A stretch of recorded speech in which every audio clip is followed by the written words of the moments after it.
할렐루야. 금요예배 가운데 나오신 한 분 한 분 주님의 이름으로 환영하고 축복합니다. 이 시간 함께 나눌 하나님 말씀은 열왕기하 5장 7절부터 14절까지 말씀입니다.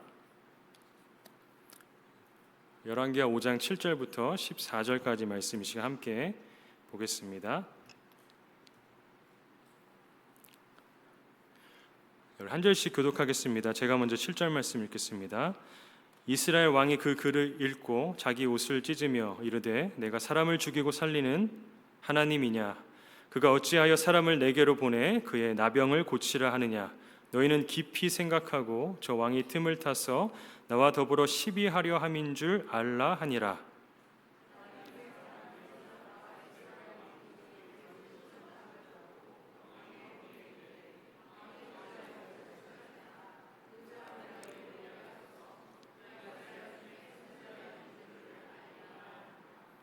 나아만이 이에 말들과 병거들을 거느리고 이르러 엘리사의 집 문에 서니 엘리사가 사자를 그에게 보내 이르되 너는 가서 요단 강에 몸을 7번 씻으라 내 살이 회복되어 깨끗하게 하리라 하는지라. 나아만이 노하여 물러가며 이르되 내 생각에는 그가 내게로 나와 서서 그의 하나님 여호와의 이름을 부르고 그의 손을 그 부위 위에 흔들어 나병을 고칠까 하였도다. 다메섹강 아바나와 바르바른 이스라엘 모든 강물보다 낫지 아니하냐. 네가 거기서 몸을 씻으면 깨끗하게 되지 아니하랴 하고 몸을 돌려 분노하여 떠나니 그의 종들이 나와서 말하여 이르되 내 아버지의 선지자가 당신에게 큰 일을 행하라 말하였다면 행하지 아니하였으리이까. 하물며 당신에게 이르기를 씻어 깨끗하게 하라 함이리이까 하니. 함께 읽겠습니다. 나아만이 이에 내려가서 하나님의 사람의 말대로 요단강에 7번 몸을 잠그니 그의 살이 어린아이의 살같이 회복되어 깨끗하게 되었더라. 아멘. 기도하겠습니다. 하나님 아버지 감사합니다. 이 시간도 주님의 말씀 앞에 우리가 섭니다. 주님 앞에서 하나님의 말씀을 겸손하게 받을 수 있는 마음과 귀를 허락하여 주시옵소서. 그래서 전하는 자나 듣는 자 모두 하나님 말씀에 순종하며 살아가기에 부족함이 없게 하여 주시옵소서. 모든 것 주님께 감사드리며 예수님의 이름으로 기도합니다. 아멘. 요르단 지역에 인턴 선교사로 나갔던 한 형제에게 그곳에서 만난 시리아 난민들의 이야기를 듣게 되었던 적이 있었습니다. 그들에게는 우리가 살고 있는 이 미국에 들어오는 것이 그들 인생의 가장 큰 꿈이다라는 이야기였습니다. 모든 인프라가 굉장히 잘 갖춰져 있는 이 미국에만 들어올 수 있다면 자신들이 지금 겪고 있는 여러 가지 문제들이 모두 해결되고 더 이상 걱정 없이 살 수 있겠다라는 기대 때문에 그러한 말들을 했던 것입니다. 하지만 실제로 이 미국 땅 안에 들어와 있는 난민들의 삶을 보면 그들이 기대했던 것처럼 걱정 없는 삶이 되지 않았습니다. 우리도 이민자로서 잘 알지만 미국에 산다라고 해서 삶의 문제가 없어지거나 고민이 없어지는 것이 아닙니다. 오히려 이곳의 문화와 삶의 속도에 적응하느라 이전에는 경험하지 못했던 또 다른 막막한 현실의 문제 앞에 놓이게 되고 어려워하게 됩니다. 그런가 하면 이 기독교 신앙을 가지고 살아가기 굉장히 어려운 지역들이 있습니다. 얼마 전 우리 단기 선교팀이 다녀왔던 북키프러스 땅도 그러한 지역 중에 하나라고 우리가 들었습니다.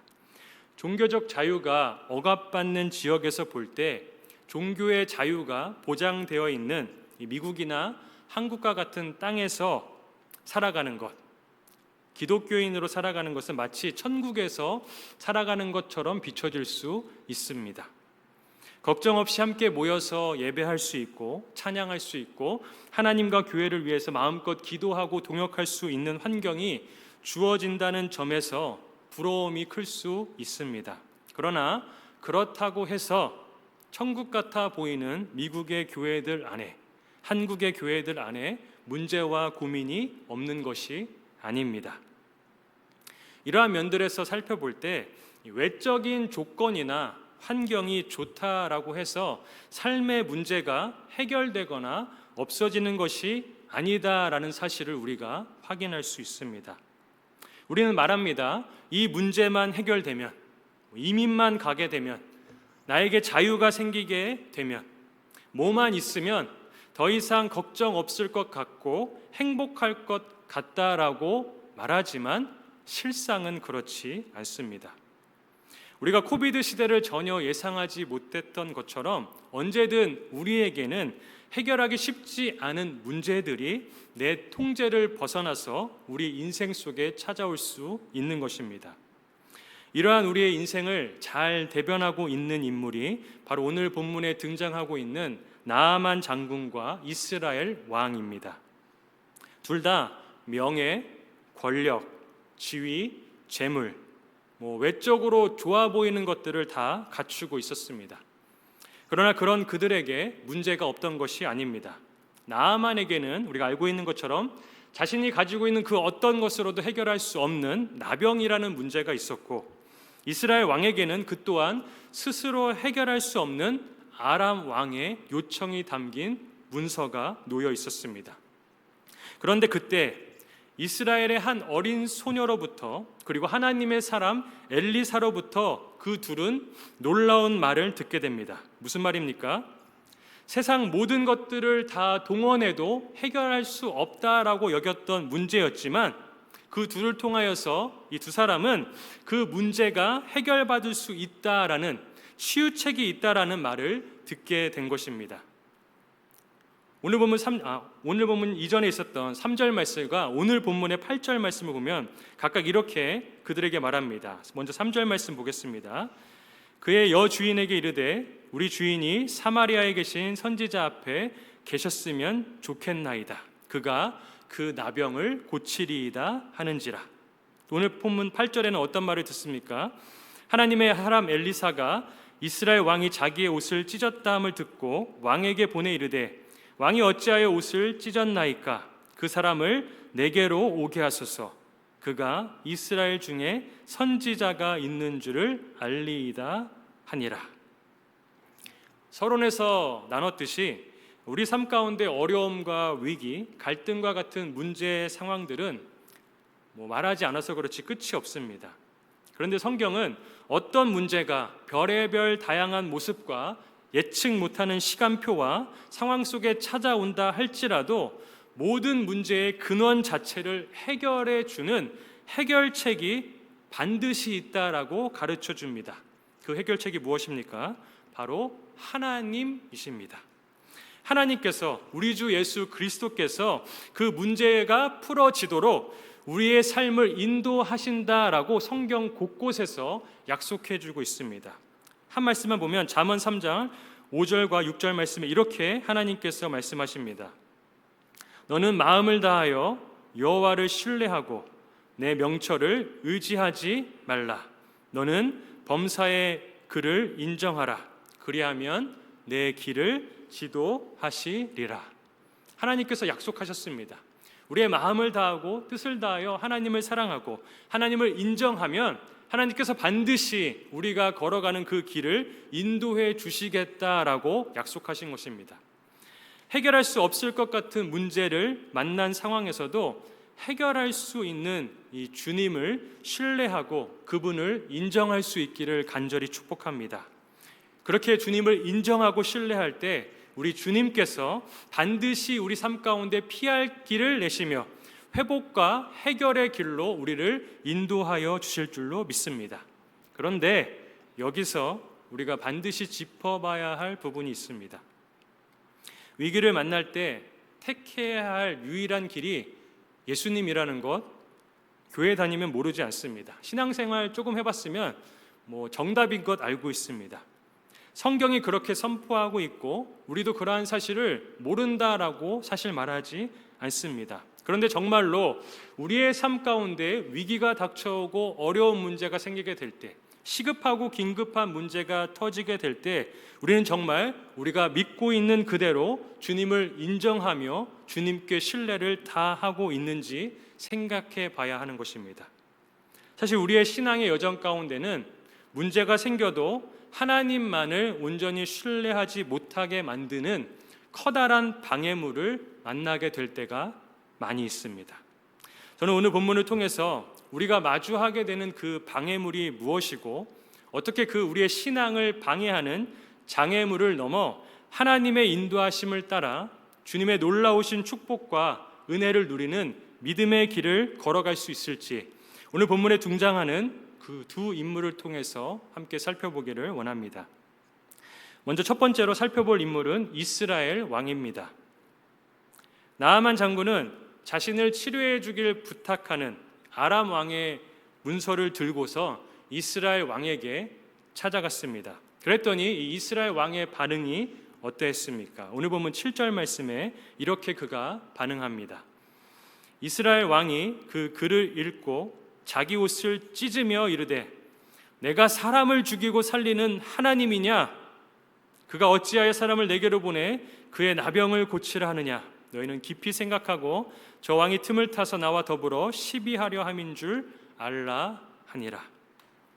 이스라엘 왕의 반응에서 찾아볼 수 있는 첫 번째 신앙의 방해물은 바로 믿음 없는 종교성입니다. 이스라엘 왕이 던진 첫 마디가 뭐였습니까? 내가 사람을 죽이고 살리는 하나님이냐? 였습니다. 당연히 그는 하나님이 아닙니다. 그러나 그의 고백을 다시 한번 주목해서 보시기 바랍니다. 그가 뱉은 그의 말 속에 담긴 하나님은 누구입니까? 그는 하나님께서 사람을 죽이고 살릴 수 있는 분이시다라고 스스로 고백하고 있습니다. 이스라엘 왕은 하나님께 생명의 주권이 있다라는 사실은 알고 있습니다. 그러나 문제는 그 알고 있는 사실이 자신의 실제적인 이 신앙의 삶에서 전혀 발휘되지 않고 있다라는 점입니다. 다시 말해서 하나님의 능력을 신뢰하지 못하고 있습니다. 저도 그랬지만 교회는 오래 다녀서 하나님이 계시다는 사실을 잘 알고 있습니다. 그런데 문제가 터지면 마음속에 하나님이 정말 계신가? 하나님이 정말로 이런 상황 속에서도 역사하시는 건가? 왜 나한테는 아무런 대답도 안 해주시지? 이러한 의심을 거두기 힘들 때가 굉장히 많았습니다. 하나님이 없다라고, 하나님이 응답하지 않는다라고 대놓고 말하지는 않지만 내 삶 속에서 역사하시는 하나님에 대해서 온전히 신뢰하지 못하는 마음을 가질 때가 있었습니다. 그러다 보니 위기 속에서 어떤 반응이 쏟아져 나올 수밖에 없습니까? 마치 이 이스라엘 왕이나 세상을 살아가는 대다수의 사람처럼 나쁜 일을 만났을 때, 문제를 만났을 때 튀어나오는 부정적인 반응이 나올 수밖에 없습니다. 7절을 다시 보시면 이스라엘 왕이 마지막에 어떻게 말합니까? 너희는 깊이 생각하고 저 왕이 틈을 타서 나와 더불어 시비하려 함인 줄 알라 하니라. 문제가 터졌습니다. 어떤 부정적인 반응이 믿음 없는 자의 모습 속에서 나옵니까? 문제에 대한 과도한 해석에 들어가게 됩니다. 하나님은 우리에게 좋은 생각, 선한 생각을 심어주시는 분이신 줄 믿습니다. 우리에게 갈라서게 하고 부정적이게 하고 남을 험담하게 하고 깨어뜨리는 말들을 뱉게 하시는 분이 아니신 줄로 믿습니다. 더더군다나 교회 안에서는 더욱더 하나님은 그렇게 역사하시는 하나님이신 줄로 믿습니다. 그런데 믿음 없을 때에 특징적으로 나타나는 반응이 무엇입니까? 문제에 대해서 과도한 해석에 들어가게 된다는 것입니다.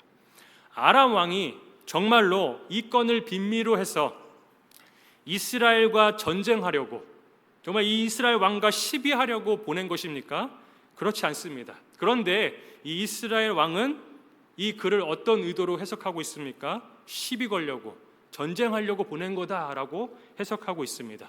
아람 왕은 그런 생각하지도 않았습니다. 그런데 누가 그런 생각과 염려와 근심 속에 빠져들었습니까? 믿음 없는 반응인 이스라엘 왕이 그러한 생각과 반응 속에 들어가게 됐던 것입니다. 자기 혼자서 두려움과 염려와 걱정에 사로잡혀서 그 상황을 부정적인 방향으로 점점 끌고 가고 있던 것입니다. 예수님도 마태복음 6장에서 우리에게 무엇을 경계하라라고 하셨습니까? 마태복음 6장 34절 말씀입니다. 그러므로 내일 일을 위하여 염려하지 말라. 내일 일은 내일이 염려할 것이요 한날의 괴로움은 그날로 족하니라. 무슨 말입니까? 일어나지도 않았고 의도되지도 않았던 것을 앞서서 걱정하지 말라, 과도하게 해석하지 말라라고 말씀하십니다. 하나님은 우리의 길을 인도하시는 하나님이심을 믿습니까? 그렇다면 내일 어떠한 일이 펼쳐져도 하나님의 백성을 오늘뿐만 아니라 내일의 삶 속에서도 주님의 손 안에 온전하게 붙드시는 하나님이심을 우리가 믿을 수 있기를 간절히 축복합니다. 하나님께서 이 땅에 교회를 세우신 목적과 이유가 우리를 통하여서 열방 가운데 빛과 소금의 역할을 감당하게 세우셨다면, 교회가 때로 부침을 당하고 교회 안에서 문제가 생긴다 할지라도 하나님께서 반드시 하나님의 목적을 위하여서 지팡이와 막대기 같은 교회일지라 할지라도 하나님의 능력으로 사용할 수 있음을 믿는 믿음이 우리에게 있기를 간절히 축복합니다. 괜히 과도하게 상대방은, 이 문제는 그러한 의도를 가지고 찾아오지 않음에도 불구하고 큰일 나는 거 아니야? 잘못되는 거 아니야? 나를 무시하는 것 아니야? 멸시하는 것 아니야? 이렇게 생각해서 그렇게 행동한 것 아니야? 부정적인 생각으로 우리의 마음과 생각을 끌고 가지 않기를 간절히 축복합니다. 하나님께서 내 삶을 붙들고 계심을 믿을 수 있길 바랍니다. 그런데 이런 이스라엘 왕의 반응과는 다른 엘리사를 한번 보시기 바랍니다. 동일한 내용을 엘리사가 전해 듣습니다. 그리고 어떻게 반응합니까? 8절 말씀입니다. 하나님의 사람 엘리사가 이스라엘 왕이 자기의 옷을 찢었다함을 듣고 왕에게 보내 이르되 왕이 어찌하여 옷을 찢었나이까? 쉽게 말해서 왜 저래? 이렇게 반응한 겁니다. 그 사람을 내게로 오게 하소서. 그가 이스라엘 중에 선지자가 있는 줄을 알리이다 하니라. 그러니까 어린아이 같은 모습을 이스라엘 왕이 보였던 것입니다. 우리 어린아이들은 물을 엎지르면 큰일 난 줄 압니다. 이제 큰일 났다. 저 같은 아빠를 만나면 더 큰일 났다라고 여깁니다. 그냥 맨날 혼내니까 큰일 났다. 눈치를 봅니다. 그런데 어른의 입장에서 보면 말르면 되는 문제입니다. 그러나 아이의 관점에서는 이 문제가 엄청나게 큰 문제로 보일 수밖에 없습니다. 그런데 하나님을 깊이 경험하고 하나님의 뜻이 무엇인지 잘 알고 있는 엘리사는 똑같은 문제를 마주했을 때 그렇게 반응하지 않았던 것입니다. 왜 저러는 거야? 라고 생각했습니다. 그러면서 엘리사는 어떠한 방향으로 이 문제를 마주합니까? 나병이 있으면, 고칠 수 없는 병이 있으면 풀면 되잖아. 어떻게 풀면 됩니까? 하나님께 간구하면 되지. 그가 알고 있고 그렇게 해왔던 그대로, 엘리야에게 보고 배웠던 그대로 그는 이 문제를 하나님께로 가지고 나아갑니다. 하나님께 간구하면 되는 일이라 여기고 전혀 요동치 않는 것입니다. 문제를 만났을 때 지나친 걱정, 염려, 의도되지 않은 것들을 스스로 생각하면서 계속해서 내 마음과 삶의 방향을 부정적인 방향의 행동으로 결정하지 말고 믿음의 길로 나아가는 그 방해하는 것들을 내려놓고 오직 주님께로 나아가는 간구와 기도와 예배의 자리로 나아가는 저 우리 모든 성도님들 될 수 있기를 간절히 소망합니다. 문제를 만났을 때 우리는 그 문제를 해결할 힘이 없습니다. 그러나 문제에 반응하는 내 자세는 내가 바꿔볼 수 있습니다. 위기 앞에서 부정적인 생각으로 내 마음을 어렵게 하는 것이 아니라 주님께 간구하는 것입니다. 그 길을 택할 수 있기를 간절히 축복합니다. 그런가 하면 두 번째로 나아만 장군을 우리가 함께 살펴보기 원합니다. 나아만 장군은 엘리사에게 이제 고침받기 위해서 나아갑니다. 여기까지 좋습니다. 그런데 어떤 방해물이 등장합니까? 오늘 본문 11절과 12절 말씀인데 12절 말씀을 먼저 보겠습니다. 12절 말씀을 다 같이 함께 읽겠습니다. 시작. 다메섹 강 아바나와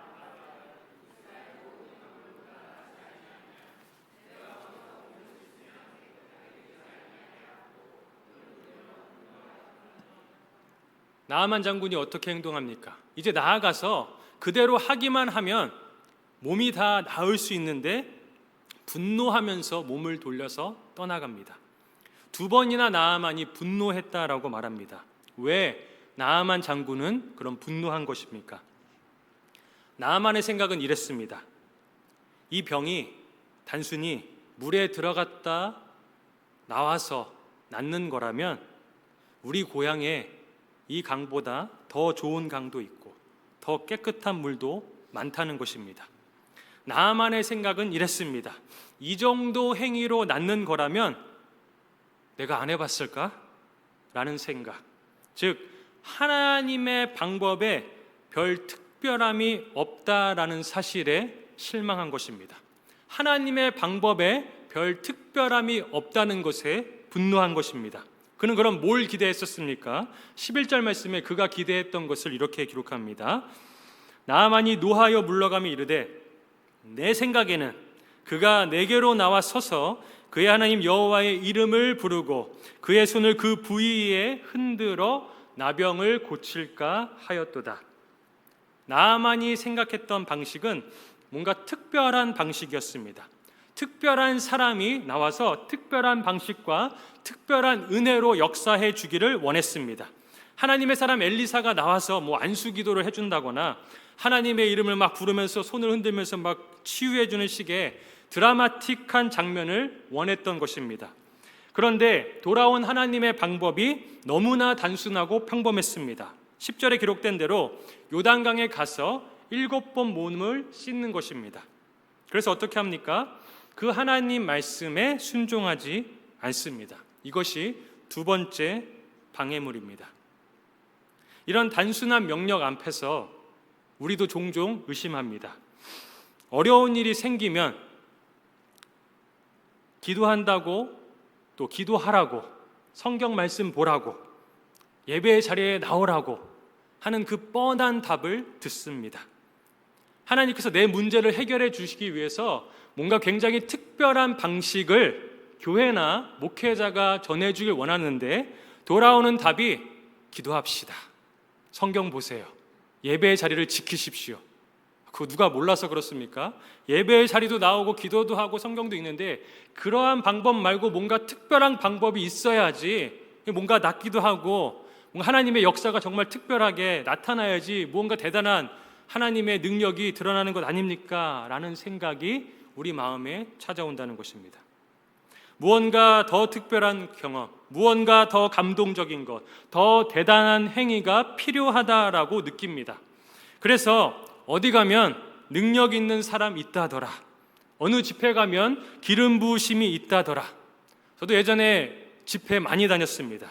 가서 죄진 게 많아서 신나게 울고 난 다음에 또다시 집에 돌아와서 며칠 살다 보면 다시 또 지었던 죄가 생각나서 다음 집회에는 더 크게 울면 하나님께서 용서해 주실까 생각해서 그 다음 집회 가서 더 크게 울어봅니다. 그래도 몸에 성에 차지 않으면 또 다른 집회를 기다립니다. 그리고 이번에 그 집회 가면 진짜 더 크게 한번 울면서 통곡하면서 기도해 보리라. 그런다고 우리의 문제가, 내 죄가 해결됩니까? 그렇지 않다라는 것입니다. 때로는 이런 말씀을 듣기도 합니다.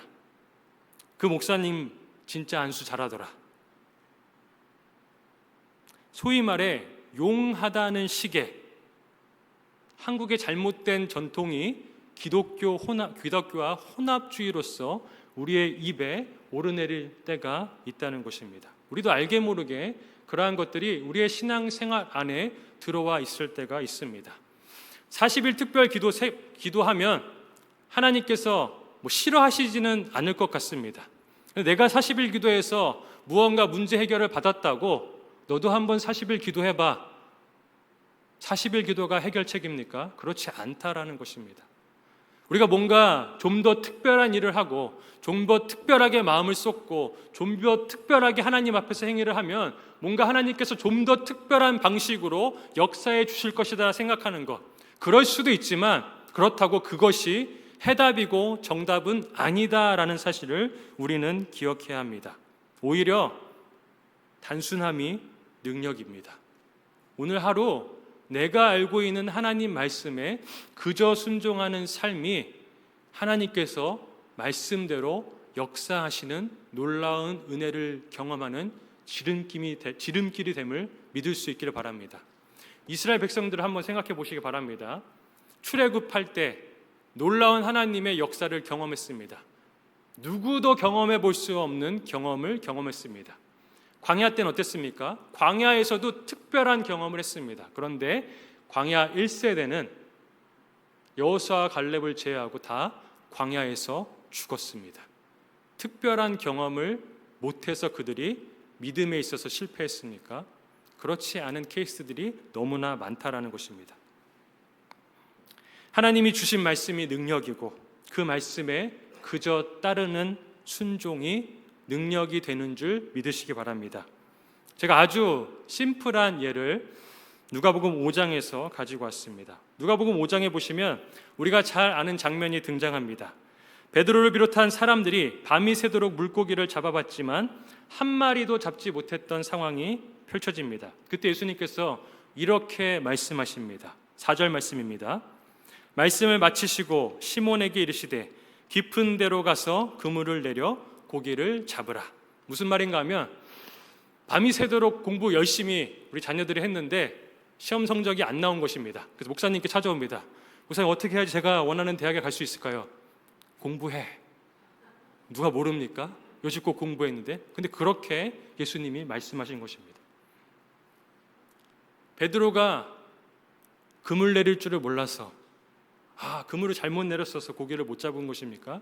그렇지 않다는 것입니다. 그런데 예수님은 너무나도 뻔한 명령을 주십니다. 그냥 다시 깊은 데 가서 그물 내려. 어부인 베드로에게 너무나 단순한 하나님의 방법이었습니다.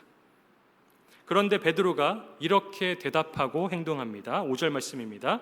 시몬이 대답하여 이르되 선생님, 우리들이 밤이 새도록 수고하였으되 잡은 것이 없지만은 말씀에 의지하여 그물을 내리리이다 하고, 베드로는 그 단순한 명령, 특별할 것 없는, 마치 요단강 가서 7번 몸 담거라는 명령과 같은 그 명령에 그냥 순종합니다. 그러자 어떤 결과를 보게 됩니까? 6절 말씀입니다. 그렇게 하니 고기를 잡은 것이 심이 많아 그물이 찢어지는지라. 차이가 무엇입니까? 내가 던진 것과 말씀에 의지하여, 말씀에 순종하여 던진 것의 차이였습니다. 그냥 오늘 우리의 일상을 살아갈 수 있습니다. 그런데 하나님을 범사에 인정함으로 순종하며 살아가는 삶은 분명히 우리 삶 가운데 다른 결과를 낼 줄로 믿습니다. 그냥 성경 말씀을 지식으로만 갖고 살아가는 것이 아니라 하나님을 정말 신뢰함으로, 너무나 단순하지만 하나님 앞에 항상 기뻐하고 범사에 감사하고 쉬지 말고 기도하라라는 그 명령을 따르면 우리는 하나님 뜻 가운데 온전하게 세워지는 줄로 믿습니다. 하나님께서 단순하게 전하시는 말씀, 예수님께서 단순하게 하셨던 그 말씀, 그냥 그 말씀에 순종하면 그 순종이 우리 삶 가운데 능력으로 나타내는 줄로 믿습니다. 우리에게 필요한 것은 특별한 무언가가 아니라 이미 주어진 하나님 말씀에 순종하는 믿음입니다. 그 믿음의 순종이 문제를 향한 나의 시선을 바꾸고 해석을 바꾸고 상황을 바꾸고 결과마저 반드시 바뀌게 할 것입니다. 말씀을 마무리합니다. 주님을 알고 믿는 우리가 오늘 진짜 회복해야 할 것은 문제 앞에서의 우리의 반응입니다. 이스라엘 왕처럼 믿는다고 하면서도 정작 하나님을 신뢰하지 못한 채 걱정과 두려움에 휩싸여 반응하면서 살 것인지, 아니면 엘리사처럼 믿음의 시선으로 주님께 간구하며 담대히 반응할 것인지, 나아만처럼 하나님의 방식이 마음에 들지 않아서 단순한 하나님의 말씀들이 식상해서 그냥 무시하는 것처럼 돌아서 버릴 것인지, 아니면 말씀 그대로 순종해서 그 물에 몸을 담글 것인지. 주님은 지금도 말씀하십니다. 깊은 곳에 그물을 던져라. 요단강에 가서 몸을 씻어라. 그 단순하고 뻔한 말씀 앞에 왜요? 그것뿐이에요? 가 아니라 내가 말씀에 의지하여 순종하겠습니다 라고 고백할 수 있는 우리 모두가 될 수 있길 바랍니다. 오늘도 하나님은 믿음으로 반응하는 자에게 반드시 길을 내십니다. 하나님은 그 순종하는 자를 반드시 회복시키십니다. 따라서 위기 앞에서 우리가 택할 유일한 길은 오직 예수 그리스도뿐입니다. 그 길로 걸어가는 저 우리 모든 성도님들 될 수 있기를 예수님의 이름으로 축원합니다. 함께 기도하겠습니다. 하나님 아버지 감사합니다. 하나님, 오히려 반복적으로 해야 하는 단순한 일이 굉장히 지겹게 여겨지지만, 그러나 모든 삶에 있어서 가장 중요한 기본이 됨을 우리가 깨닫게 하시고, 신앙의 여정에 있어서도 가장 기본이 되는 하나님의 말씀을 묵상하고, 문제가 생기면 주님께 간구하며 내게 주신, 이미 주신 말씀 그대로 순종하며 사는 삶을 걸어갈 수 있도록 주여 인도하여 주시옵소서. 그 삶을 살아가기로 오늘도 다짐하며 나에게 주신, 내 마음 가운데 부어주신 그 말씀에 순종하는 모든 이들에게 놀라운 회복과 은혜를 더하여 주시옵소서. 모든 것 주님께 감사드리며 예수님의 이름으로 기도합니다. 아멘. 이 시간 우리가 함께 찬양할